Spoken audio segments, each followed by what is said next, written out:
Hey guys, bonjour à tous, bonjour à toutes. Edouard Montas, assistant de Sean Clément en France. Alors aujourd'hui, j'ai une magnifique analogie pour parler de l'inclinaison dans un swing de golf, l'inclinaison du corps dans un swing de golf. Alors on va imaginer 30 secondes que j'ai une hache.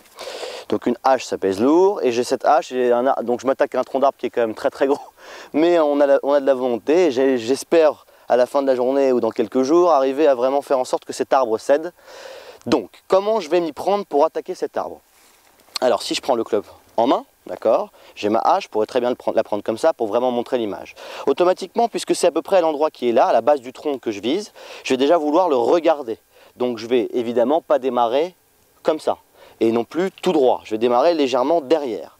Deuxièmement, pour pouvoir swinger à travers l'arbre, il faut vraiment que j'ai un appui solide, en l'occurrence ma jambe gauche, pour pouvoir vraiment supporter l'élan qui va arriver. Donc on imagine vraiment ça. Boum, d'accord. Boum. Bam. Donc là, ça me donne vraiment l'image de ce que je peux faire à travers un arbre pour vraiment le faire descendre. Pour certains d'entre vous qui démarrent plutôt droit devant la balle, là, si je démarre tout à fait droit, donc je suis vraiment dans l'axe droit, ok, déjà, je ne vois pas forcément très bien ce que je fais. Je me sentirais un peu mieux ici. Bon, admettons que j'ai un œil droit conducteur, je vois très bien que c'est cet endroit-là que je vise. Mais le problème, c'est que si vraiment j'essaie d'accélérer trop tôt avec le haut du corps, je vais tout de suite envoyer le haut du corps devant et me retrouver à envoyer les mains et prendre beaucoup de décharge dans les mains. Parce que là, il y a deux manières vraiment, ou en tout cas quelques manières différentes pour frapper à travers une balle ou frapper à travers un arbre. Mais la manière pour moi la plus fantastique, c'est vraiment user de la gravité et de l'élan du momentum pour vraiment swinger à travers cet arbre. Ça, c'est le momentum. Boum. Ça, c'est contrôlé. Et à mon avis, si je tape avec une hache qui pèse lourd comme ça, et d'un, je vais me faire mal au dos, et deux, je vais passer une très longue journée.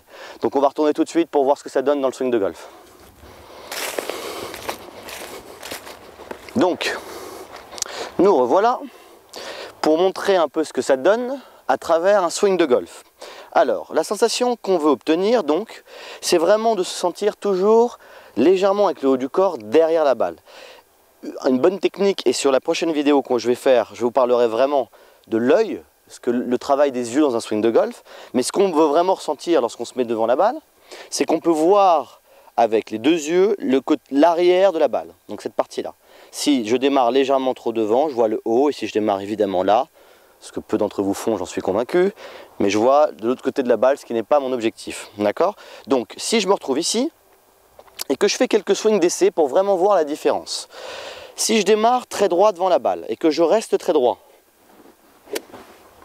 j'ai pas ou très peu d'appui à gauche, et je sens vraiment que je suis légèrement en perte d'équilibre dans ma montée, et que je tombe vers ma cible, un petit peu trop avec le haut du corps.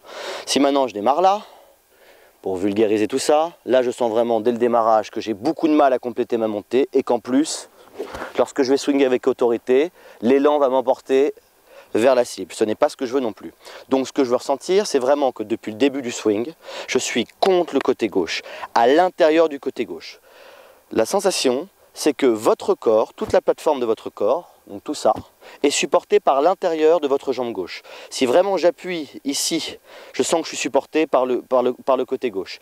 Votre jambe droite, dans un swing de golf, vous sert réellement, votre pied droit vous sert réellement à rester contre le côté gauche. Donc l'image, si vous voulez, c'est que je suis ici, je tourne dans mon backswing, je suis toujours contre le côté gauche avec le haut du corps derrière la balle, mais ce pied droit qui est resté très solide au sol me permet vraiment de rester le plus proche possible du côté gauche. Si ce pied droit cède, automatiquement je me retrouve en perte d'équilibre à droite, le poids des bras a gagné par rapport au poids du postérieur, et malheureusement, au lieu de swinger un club vers une cible, où je vais essayer de taper cette pauvre balle parce que je vais réagir à une perte d'équilibre. Donc je suis ici, et je swing le club en me mettant légèrement derrière la balle, contre le côté gauche, avec un pied droit solide qui me permet de rester contre le côté gauche. J'arrive en haut du backswing, et je swing. Là, c'est vraiment la sensation que je veux obtenir. Et je sens vraiment que le release, la libération d'énergie se ferait loin devant la balle.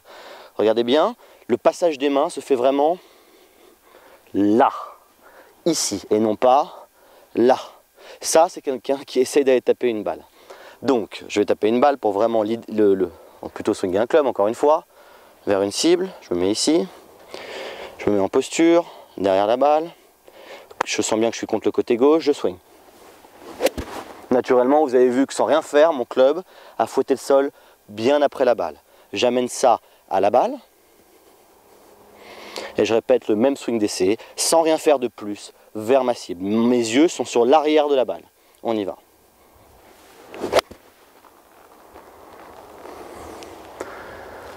Elle a été très très bien touchée celle-là. Elle est pour vous. D'accord? Donc l'image est très simple, restez vraiment derrière la balle. Une dernière idée qu'on peut avoir, c'est celle donc, du ricochet. Si j'ai un étang vers là-bas et que je vais envoyer ma plate vers l'étang et que je veux qu'elle ricoche sur l'étang, je vais définitivement pas démarrer comme ça.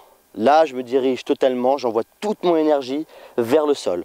De là, je me sens vraiment prêt à pouvoir accéder à ma cible et à pouvoir libérer mon caillou vers l'étang que je vise. Donc, travaillez là-dessus. L'inclinaison, c'est une chose très importante, le tilt. Vous verrez que lorsque vous aurez un driver dans les mains, vous aurez la sensation d'avoir un peu plus de tilt. Et lorsque vous aurez un wedge dans les mains, un peu moins, bien évidemment, parce que votre stance sera moins large et votre club sera plus court. Mais pour un faire 6 standard comme celui-là, je me retrouve vraiment toujours derrière la balle. Je vois vraiment le côté, la partie, donc le dos de la balle qui est là, et je peux vraiment swinger à travers la balle et non pas à la balle. J'espère que ça vous a plu, travaillez là-dessus et à très bientôt sur YouTube.